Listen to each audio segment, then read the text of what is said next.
ജീവിതഭാരം സഹിക്കാതെ വന്നപ്പോൾ ഒരിക്കൽ ഒരു പയ്യൻ ഒരു ഗുരുവിൻ്റെ അടുക്കൽ ചെല്ലുന്നു. അവിടെ ചെന്നിട്ട് അവൻ ആ ഗുരുവിനോട് പറഞ്ഞു, ഞാൻ ജീവിതത്തിൽ ഒരുപാട് ബുദ്ധിമുട്ട് അനുഭവിക്കുകയാണ്. എനിക്ക് കാശിൻ്റെ ആവശ്യമുണ്ട്. എൻ്റെ അമ്മയും അച്ഛനും വളരെയധികം സന്തോഷത്തോടു കൂടി ജീവിക്കണം എന്നാണ് ഞാൻ ആഗ്രഹിക്കുന്നത്. അവർക്ക് ഈ ലോകം മുഴുവൻ കാണിച്ചു കൊടുക്കണം എന്ന് ഞാൻ ആഗ്രഹിക്കുന്നു. എന്നാൽ പണമില്ലാതെ ഇതൊന്നും സാധ്യമല്ല. അതുകൊണ്ട് തന്നെ എനിക്കൊരുപാട് പണം സമ്പാദിക്കണം. അപ്പോൾ ആ ഗുരു അവനോട് അദ്ദേഹത്തോടൊപ്പം വരാൻ ആവശ്യപ്പെട്ടു. അയാൾ അവനെ ഒരു പ്രത്യേക സ്ഥലത്തേക്ക് കൊണ്ടുപോയി. അവിടെ കുറേ കല്ലുകൾ കിടപ്പുണ്ടായിരുന്നു. അവിടെയുള്ള ആ കല്ലുകൾക്കിടയിൽ ഏതോ ഒരു കല്ല് പ്രത്യേക ശക്തിയുള്ളതാണെന്ന് ഗുരു ആ പയ്യനോട് പറഞ്ഞു. ഏതു തരത്തിലുള്ള ലോഹത്തെയും ധാതുക്കളാക്കി സ്വർണമാക്കി മാറ്റാൻ കഴിവുള്ള ആ ഒരു കല്ല് ആണ് അതെന്നും ഗുരു അയാളോട് പറഞ്ഞു. ആ കല്ല് എന്തിൻ്റെ പുറത്ത് വെച്ചാലും അത് സ്വർണമായി മാറുന്നതാണ് എന്നും പറഞ്ഞു. അതിനുശേഷം ആ കല്ല് എങ്ങനെയാണ് കണ്ടുപിടിക്കേണ്ടത് എന്നും ഗുരു അയാൾക്ക് പറഞ്ഞു കൊടുത്തു. മറ്റെല്ലാ കല്ലുകളും തൊടുമ്പോൾ തണുപ്പുള്ളവയായി തോന്നും, എന്നാൽ ഈ കല്ല് മാത്രം ചൂടുള്ളതായിരിക്കും എന്ന് പറഞ്ഞു. ഈ കല്ല് ലഭിച്ചു കഴിയുമ്പോൾ നിനക്ക് ജീവിതത്തിൽ എത്രത്തോളം പണം വേണോ അത്രയും പണം സമ്പാദിക്കാനാവുന്നതാണെന്നും ഗുരു പറഞ്ഞു. അത് കേട്ടപ്പോൾ തന്നെ ആ പയ്യൻ ഒരുപാട് സന്തോഷിച്ചു. കുറച്ച് മാസങ്ങളുടെ കാര്യം മാത്രമല്ലേ ഉള്ളൂ എന്നയാൾ കരുതി. ദിവസവും കുറച്ച് മണിക്കൂറുകൾ മാത്രം ഇതിനുവേണ്ടി കഷ്ടപ്പെട്ടാൽ മതിയാകുമല്ലോ എന്ന് ചിന്തിച്ചു. എന്നാൽ ആ ഗുരു വളരെയധികം ആഴത്തിൽ ചിന്തിച്ചിട്ടാണ് ഈയൊരു ടാസ്ക് അവന് നൽകിയെന്ന കാര്യം അവൻ ഒരിക്കൽ പോലും ചിന്തിച്ചതേയില്ല. എളുപ്പത്തിൽ നേടാവുന്ന ഒന്നായിരുന്നു ഈ കാര്യമെങ്കിൽ ഗുരു അത് അവന് പറഞ്ഞു കൊടുക്കുമായിരുന്നുവോ എന്ന് പോലും അവൻ ചിന്തിച്ചില്ല. പിന്നെ മറ്റൊന്നും ചിന്തിക്കാതെ അവൻ നേരെ കാര്യത്തിലേക്ക് കടന്നു. അവിടെ ഒരു വശത്ത് കിടന്ന കല്ലുകളെടുത്ത് അവൻ തപ്പാൻ തുടങ്ങി. കയ്യിലെടുക്കുമ്പോൾ തണുത്തിരിക്കുന്ന കല്ലുകൾ അവൻ കടലിലേക്ക് എറിയുകയും ചെയ്തു. കാരണം ആ കല്ല് കടലിലേക്ക് എറിഞ്ഞില്ലെങ്കിൽ തിരിഞ്ഞുകൊണ്ടിരിക്കുന്നതിൻ്റെ ഇടയിൽ വീണ്ടും എത്തിയാലോ എന്നവൻ കരുതി.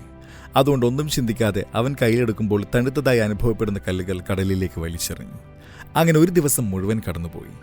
5-6 മണിക്കൂർ അവൻ അതിനുവേണ്ടി ചെലവഴിച്ചു. തൊട്ടുനോക്കിയ എല്ലാ കല്ലുകളും തണുത്തതായിരുന്നു. അങ്ങനെ 2-3 ദിവസങ്ങൾ കൂടി കടന്നുപോയി.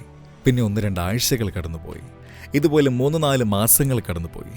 എന്നാൽ ഇത്രയൊക്കെ ആയിട്ട് ആ പയ്യന് ചൂടുള്ള ആ കല്ല് ലഭിച്ചില്ല.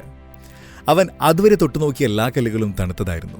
ഇപ്പോൾ അവൻ്റെ വേഗത കുറച്ചുകൂടി വർദ്ധിച്ചിട്ടുണ്ടായിരുന്നു. അവൻ ആ കല്ല് കിട്ടുമെന്ന് ഉറപ്പുണ്ടായിരുന്നു. എന്നാൽ കല്ല് തിരയുന്നതിലെ അവൻ്റെ ശ്രദ്ധ വല്ലാതെ കുറഞ്ഞു പോയിട്ടുണ്ടായിരുന്നു. ആദ്യത്തെ 3 കല്ലുകൾ തെരഞ്ഞതുപോലെയല്ല അവർ ഇപ്പോൾ കല്ലുകൾ തിരയുന്നത്. ചുരുക്കി പറഞ്ഞാൽ എപ്പോൾ അവൻ്റെ മനസ്സിൽ ആ കല്ലുകൾ എടുത്ത് കടലിലേക്ക് എറിയുക എന്നൊരു രീതി ഫിക്സ് ആയിട്ടുണ്ടായിരുന്നു.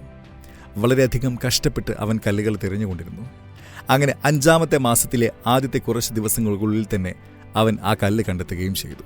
കയ്യിലെടുത്തപ്പോൾ തന്നെ ആ കല്ലിന് ചൂടുള്ളതായി അവൻ അനുഭവപ്പെട്ടു. അത് താൻ തിരയുന്ന കല്ല് തന്നെയാണെന്ന് മനസ്സിലാക്കുകയും ചെയ്തു. എന്നാൽ കല്ലുകൾ കയ്യിലെടുത്ത് ഉടനെ കടലിലെറിയുന്ന ആ ശീലം അവരിൽ ഉറച്ചു പോയതുകൊണ്ട് തന്നെ ഈ കല്ലും അവൻ കടലിലേക്ക് അറിയാതെ വലിച്ചെറിഞ്ഞു. അത് വലിച്ചെറിഞ്ഞ് 1-2 സെക്കൻഡുകൾക്കുള്ളിൽ തന്നെ അവൻ്റെ കൈവിരലുകളിൽ കടിച്ചു. അവന് വളരെയധികം പശ്ചാത്തലം തോന്നുന്നുണ്ടായിരുന്നു. കാരണം ഇനി ആ കടലിൽ നിന്ന് ഒരിക്കലും താൻ വലിച്ചെറിഞ്ഞ ആ കല്ല് തിരികെ എടുക്കാൻ സാധിക്കില്ല എന്നവന് മനസ്സിലായി. ആ കല്ലുകളെ ശ്രദ്ധയോടെ നോക്കുന്നതിന് മുന്നേ തന്നെ എടുത്ത് കടലിലേക്ക് എറിയുന്ന അവൻ്റെ ശീലം ഇവിടെ അവനെ ചതിച്ചു. ഈ കഥയിൽ നിന്നും നാം പഠിക്കേണ്ടത് എന്താണെന്ന് നമുക്ക് മനസ്സിലാക്കാം. നമ്മുടെ ജീവിതം തന്നെ മാറ്റിമറിക്കാൻ കഴിവുള്ള നമ്മുടെ ചിന്താഗതികൾ വ്യത്യസ്തമാക്കാൻ സഹായിക്കുന്ന ആ കാര്യം എന്താണെന്ന് നമുക്കിനി മനസ്സിലാക്കാം.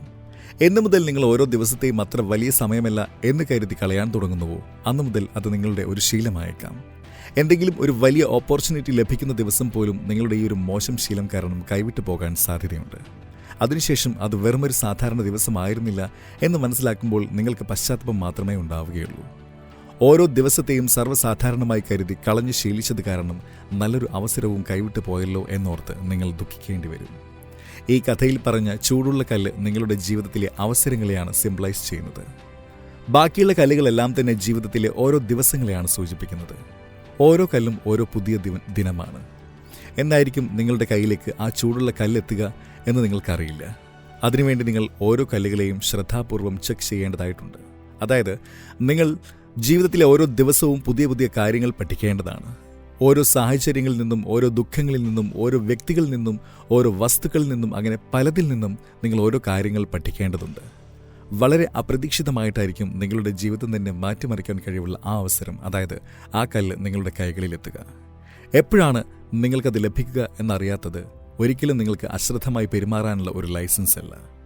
ഈ അവസരങ്ങളിലാണ് നിങ്ങൾ നിങ്ങളുടെ ബെസ്റ്റ് നൽകിക്കൊണ്ട് കാര്യങ്ങൾ ചെയ്യേണ്ടത്. ജീവിതത്തിലെ ഓരോ നിമിഷങ്ങളും ഓരോ സാഹചര്യങ്ങളും ഓരോ ദിവസവും നിങ്ങൾക്ക് ഓരോരോ സുവർണ അവസരം നൽകുന്ന ഒന്നാണെന്ന് മനസ്സിലാക്കി അതിന് അത്ര തന്നെ പ്രാധാന്യം നൽകുക. നിങ്ങൾ ഇതുവരെ ഈ വീഡിയോ കണ്ടുകൊണ്ടിരിക്കുന്ന വ്യക്തിയാണെങ്കിൽ താങ്ക് യു സോ മച്ച്. ഈ കാര്യം നിങ്ങളുടെ ജീവിതത്തിൽ ഫലപ്രദമായി ഉപയോഗിക്കാൻ സാധിക്കും എന്ന് നിങ്ങൾ കരുതുന്നുണ്ടെങ്കിൽ യെസ് എന്ന് കമൻറ്റ് ചെയ്യാൻ മറക്കണ്ട. Thank you.